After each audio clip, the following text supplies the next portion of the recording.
सन्यासी ताऊ जी सूरज को समझाते हुए कहते हैं कि शुक्र और मंगल का प्रभाव मोह पैदा करता है। तुम्हें ईशा को भूल जाना चाहिए। सूरज अपनी आंखों से आंसू पोंछता है और कहता है कि ताऊ जी, मेरा प्यार सच्चा है और इस दुनिया की कोई भी ताकत ईशा जी को मुझसे अलग नहीं कर सकती। दूसरी तरफ गुलाब हवेली में ईशा की दूसरी शादी की तैयारियां जोरों पर चल रही है, लेकिन ईशा के चेहरे पर एक अजीब सी खामोशी और सूरज को खोने का डर साफ दिख रहा है। तभी वहां पर आईपीएस आकाश की धमाकेदार एंट्री होती है। आकाश ईशा को देखते ही उसका दीवाना हो जाता है और सबके सामने ईशा की हाथ पकड़ने की कोशिश करता है। तभी बाहर ढोल नगाड़ों की आवाज गूंजती है। किन्नरों की एक टोली नाचते गाते हुए घर के अंदर दाखिल हो जाती है।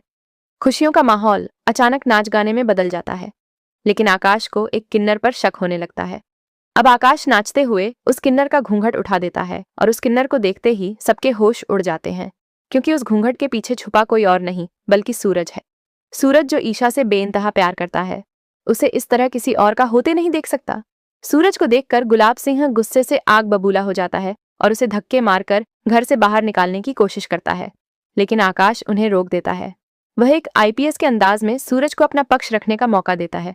सूरज गुलाब सिंह की आंखों में आंखें डालकर कहता है कि जैसे आपने विद्या की शादी में हर रस्म में हिस्सा लिया था, वैसे ही मैं ईशा की शादी में हर रस्म में हिस्सा लेने आया हूँ। अब आकाश सूरज की बेइज्जती करते हुए अपने गले की सोने की चैन निकालकर उसे नजराने के तौर पर देता है और कहता है कि तुम किन्नरों की तरह बहुत अच्छा नाचते हो और मेरी शादी में नाचने गाने का जिम्मा तुम्हारा ही है।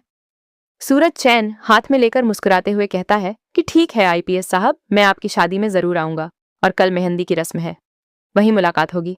मैं ऐसी महफिल सजाऊंगा कि दिल वाले दुल्हनियां ले जाएंगे। ये सुनकर ईशा की आंखों में एक उम्मीद की किरण जागती है। गुलाब हवेली की चमकती रोशनी और ढोल नगाड़ों की गूंज के बीच हर कोई शादी की खुशियों में डूबा हुआ था, लेकिन उस भीड़ में एक दिल ऐसा भी था जो टूटने के कगार पर खड़ा था। सूरज, जिसने किन्नर का रूप लेकर सिर्फ इसलिए इस हवेली में कदम रखा था ताकि वह अपनी मोहब्बत ईशा को आखिरी बार देख सके। जब आकाश ने सबके सामने सूरज का घूंघट उठाया और उसकी सच्चाई सामने आई, तो पल भर के लिए पूरी हवेली में सन्नाटा छा गया। गुलाब सिंह का गुस्सा 7वें आसमान पर था, मगर सूरज की आंखों में आंसू नहीं, बल्कि अपने प्यार के लिए लड़ने का जज्बा था। आकाश ने तंज कसते हुए सूरज को सोने की चैन थमाई और कहा कि वह उसकी शादी में नाचने आए। सूरज ने मुस्कुराकर वह चैन अपने हाथ में ली, मगर उसकी मुस्कान के पीछे एक गहरी योजना छिपी हुई थी। उसने सबके सामने कहा कि वह मेहंदी की रस्म में जरूर आएगा और ऐसी महफिल सजाएगा कि दिल वाले दुल्हनियां ले जाएंगे। सूरज के इन शब्दों ने जैसे ईशा के दिल में बुझती उम्मीद की लौ को फिर से जगा दिया। उसकी आंखों में पहली बार डर के साथ साथ उम्मीद भी चमक उठी।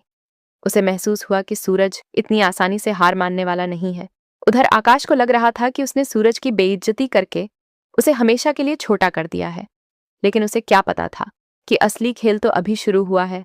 अब सवाल यह है कि क्या सूरज सच में मेहंदी की उस महफिल में कोई ऐसा तूफान खड़ा करेगा जिससे ईशा की जिंदगी की दिशा बदल जाएगी? क्या ईशा अपने दिल की आवाज सुन पाएगी, या फिर मजबूरी के बंधन में हमेशा के लिए कैद हो जाएगी? और क्या आकाश को सूरज की असली योजना का अंदाजा हो पाएगा? इन सारे सवालों के जवाब छिपे हैं अगले एपिसोड में, जहां मोहब्बत, जिद और किस्मत की सबसे बड़ी टक्कर होने वाली है।